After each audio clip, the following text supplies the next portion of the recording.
নমস্কার, আমি অঞ্জন বন্দ্যোপাধ্যায় আপনাদের সবাইকে স্বাগত জানাই।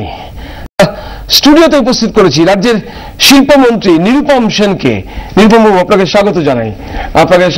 আমাদের এবং ব্যস্ত সময় থেকে আমাদের সময় বার করার জন্য আপনাকে ধন্যবাদ জানাই এবং স্বাগত জানাই আপনাদের সবাইকে। প্রশ্নোত্তরের পালায় আসার আগে শুধু বলে রাখি যে সারাদিন ধরে কিন্তু আমরা রাজ্যের বিভিন্ন প্রান্তে অনেক মানুষের বক্তব্য নিয়েছি, সেই মানুষের বক্তব্য আপনাকে শোনাবো। শিল্পমহল তারও কিছু প্রশ্ন আছে আপনার কাছে, সেই প্রশ্নগুলো শোনাবো এবং অর্থনীতিবিদরা তারাও কি বলছেন। তবে তার আগে প্রথমেই আমি আপনাকে যে প্রশ্ন করব, খুব ক্ষুদ্র অবকাশ আমার সামনে, সেটা হচ্ছে প্রণব মুখোপাধ্যায়ের মতন প্রাজ্ঞ রাজনীতিবিদ তো ইতিমধ্যেই বলেই দিয়েছেন যে আপনারা রাজ্য চালানোর ক্ষমতা রাখেন না, দেশ চালাবেন কিভাবে? উত্তর কি আপনার?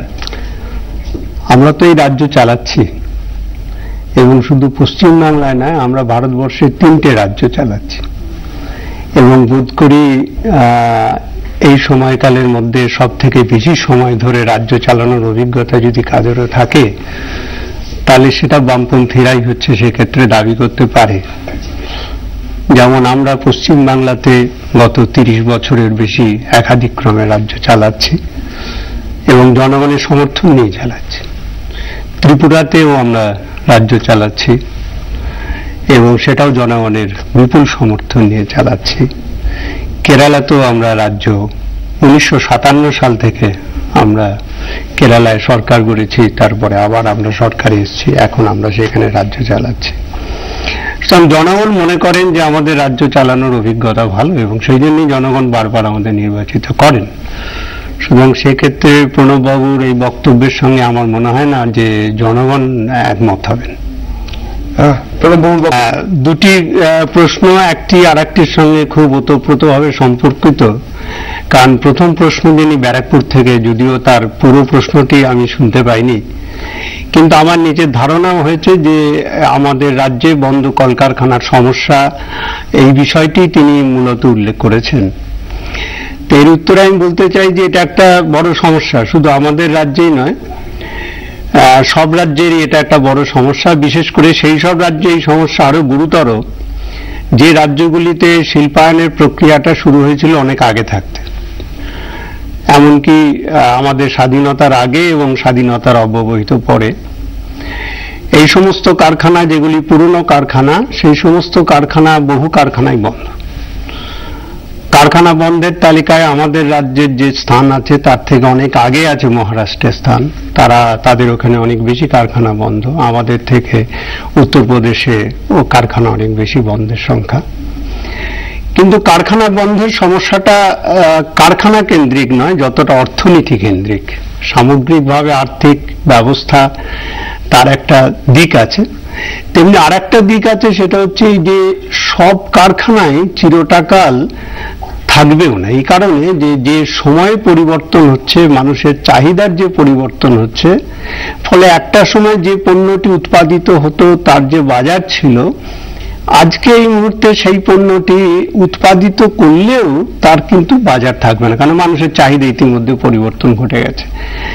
ফলে সবকিছুরই যেমন একটা নির্দিষ্ট সময়সীমা আছে, শিল্পের ক্ষেত্রেও আছে। কিন্তু বন্ধ কারখানার মৌলিক সমস্যাটা হচ্ছে আমাদের রাজ্যেই বলুন বা আমাদের দেশেই বলুন, সেটা প্রথমত আমাদের দেশের যে নীতি আছে, সেই নীতি হচ্ছে এর একটা বড় প্রবলেম আমাদের দেশের অর্থনৈতিক ক্ষেত্রে। এই সময়কালের মধ্যে বিশেষ করে যখন এই উদারীকরণ হলো এবং প্রতিযোগিতার মধ্যে সব শিল্প এলো, তখন আমাদের এই সমস্ত পুরনো শিল্প, পুরনো প্রযুক্তি নিয়ে এরা প্রতিযোগিতায় টিকে থাকতে পারলো না এবং এরা ক্রমশ বাজার হারাতে লাগলো এবং সেই বাজার অন্যরা দখল করতে লাগলো। এটাও যেমন একটা ঠিক আছে, তেমনি হচ্ছে যে কারখানার মালিকদের এখানে একটা ভূমিকা আছে। তারাও যেভাবে কারখানাকে আধুনিকীকরণ করা দরকার, নতুন প্রযুক্তি এবং নতুনভাবে কারখানাকে ক্রমাগত পরিবর্তিত করে যাওয়ার লক্ষ্য, সেদিকে তারা ঠিক মতো নজর না দেওয়ার ফলে এই কারখানাগুলি ক্রমশ রুগ্ন হয়ে যায়। এবং এই রুগ্ন কারখানা খোলার জন্য কেন্দ্রীয় সরকারের যে আইন এবং তার যে প্রক্রিয়া, সেটা এতই জটিল এবং এতই সময় সাপেক্ষ হয়েছে, যে কারণে এই রুগ্ন কারখানাকে পুনরুজ্জীবিত করে খোলানোর যে প্রক্রিয়াটি, এটা খুবই হচ্ছে একটা দীর্ঘস্থায়ী জটিল একটি প্রক্রিয়া এখন হয়েছে। এবং এক্ষেত্রে প্রধানত নির্ভর করে যিনি শিল্পপতি, যিনি বিনিয়োগকারী, তার কি ভূমিকা এখানে, সেটাই হচ্ছে সব থেকে গুরুত্বপূর্ণ। যেমন ধরুন, কেন্দ্রীয় সরকারের একটা প্রতিষ্ঠান যারা রুগ্ন শিল্প দেখেন, যেটাকে BIFR বলা হয়, এটা একটা প্রায় একটা মানে বিচার সমগোত্রীয় বিচার বিভাগীয় ব্যবস্থা, আমরা যেটাকে বলি কোয়াসি জুডিশিয়াল সিস্টেম। এবং এইখানে হচ্ছে যে প্রমোটার, তাকে ঠিক করতে হবে যে তিনি কারখানাটা চালাতে চান কিনা। তিনি যদি কারখানা চালাতে না চান, তাহলে সেই কারখানা পুনরুজ্জীবিত করার কঠিন আছে। যেমন ধরুন, এই প্রসঙ্গেই আমি বলি যে অনেকে মনে করেন যে কারখানা ইচ্ছা করলেই খোলা যায়। যদি তাই হতো, তা আমাদের রাজ্যেই ধরুন, আমাদের রাজ্যে কেন্দ্রীয় সরকারের 25টা রাষ্ট্রায়ত্ত কারখানা আছে, মানে রুগ্ন আছে 25টা, যত কারখানা আছে। এবং এই যে 25টা কেন্দ্রীয় সরকারের রাষ্ট্রায়ত্ত কারখানা আছে, এই কারখানাতে আমাদের শ্রমিক আছে 3.5 লক্ষের কাছাকাছি। এই কারখানাগুলি হচ্ছে সবই BIFR আছে। এর মধ্যে মাত্র 4টি কারখানা এই সময়কাল পর্যন্ত, যে কারখানা কেন্দ্রীয় সরকার পুনরুজ্জীবন করেছে। 12টি কারখানা, এই 12টি সংস্থার আন্ডারে 92টা ইউনিট আছে আমাদের রাজ্যে। এবং এই 12টি সংস্থার যে 92টা ইউনিট আছে, কেন্দ্রীয় সরকার পরিষ্কার করে বলে দিয়েছে যে এই কারখানা সে খুলবে না এবং এর জন্য কোনো উদ্যোগ সে গ্রহণ করবে না। এবং যার ফলে BIFR এর পক্ষ থেকে এই কারখানাগুলিকে বন্ধ বলে ঘোষণা করে দেওয়া হয়েছে। এবং এই কারখানার সম্পত্তি হচ্ছে যে এখন হচ্ছে যে কোর্টের অফিসিয়াল লিকুইডেটরের হাতে দিয়ে দেওয়া হয়েছে, যাতে করে তারা এই সম্পত্তি বিক্রি করে নিলামে, তারা হচ্ছে যে এই যাদের ব্যাংক এবং অন্যান্য যাদের পাওনা আছে, যে টাকা উঠবে সেটা তারা ভাগ বাঁটোয়ারা করে দেবে। তাহলে যারা বলছেন, কয়েকদিন আগে আমি শুনলাম বলেছেন যে কারখানা বন্ধ, কারখানা আগে খুলতে হবে। বন্ধ কারখানা যদি খোলাই যেত এত সহজে, তাহলে সব থেকে আগে কেন্দ্রীয় সরকার বন্ধ কারখানা খুলে ফেলতে পারতেন। বিশেষ করে এখন তো আমাদের বিরোধী দলের প্রধান বিরোধী দল এবং কেন্দ্রে যারা UPA সরকার চালাচ্ছেন, তারা উভয়ে যদি ইচ্ছা করেন তাহলে এই কারখানাগুলো খুলে ফেলতে পারেন, যদি এটা এতই হয়। কিন্তু সেটা তো হয়নি।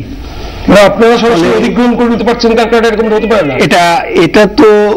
এটা হচ্ছে যে এইভাবে অধিগ্রহণ কারখানা করা যায় না। প্রথমত হচ্ছে যে কেন্দ্রীয় সরকারের অধিগৃহীত কারখানা, অথবা কেন্দ্রীয় সরকার নিজে সেই কারখানা চালিয়েছেন, সেই কারখানার ধরুন, এই যে আরেকজন যে প্রশ্ন করলেন যে কারখানার জমি, আমি এই প্রসঙ্গে আপনাদের বলি যে কেন্দ্রীয় সরকারকে আমরা রাজ্য সরকারের পক্ষ থেকে লিখলাম যে আপনারা যে কারখানাটা বন্ধ করে দিয়েছেন, সেই কারখানার যে জমি, সেই জমিটা আপনারা রাজ্য সরকারকে হস্তান্তরিত করে দেন।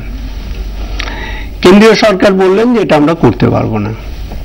পরে আমি একটি চিঠি লিখলাম যে ঠিক আছে, এই কারখানার যে জমি আছে তার যে দাম আপনারা ধার্য করেছেন, যেটাকে রিজার্ভ প্রাইস বলা হয়, সেই দামে আমি জমি রাজ্য সরকার কিনে নিতে আপনার কাছে আগ্রহী। ন্যাশনাল জুট মিল কর্পোরেশনের যে কারখানাগুলি কেন্দ্রীয় সরকারের আছে আমাদের রাজ্যে, তার যে জমি আছে, সেই জমি আমি কেন্দ্রীয় সরকারের কাছে টাকা দিয়ে সেই জমি কিনব বলে চিঠি লিখেছিলাম। কেন্দ্রীয় মন্ত্রী আমাকে জানিয়েছেন যে তিনি এটা করতে পারবেন না, কারণ এই জমি নিলামে বিক্রি করা হবে এবং সর্বোচ্চ দর যে দেবে তাকে সেই জমি বিক্রি করা হবে। ফলে এই জমি আমি দাম দিলেও হচ্ছে রাজ্য সরকার এই জমি পায়নি এবং আমাদের দেওয়া হয়নি। সুতরাং এই আমি অসংখ্য উদাহরণ দিতে পারি যে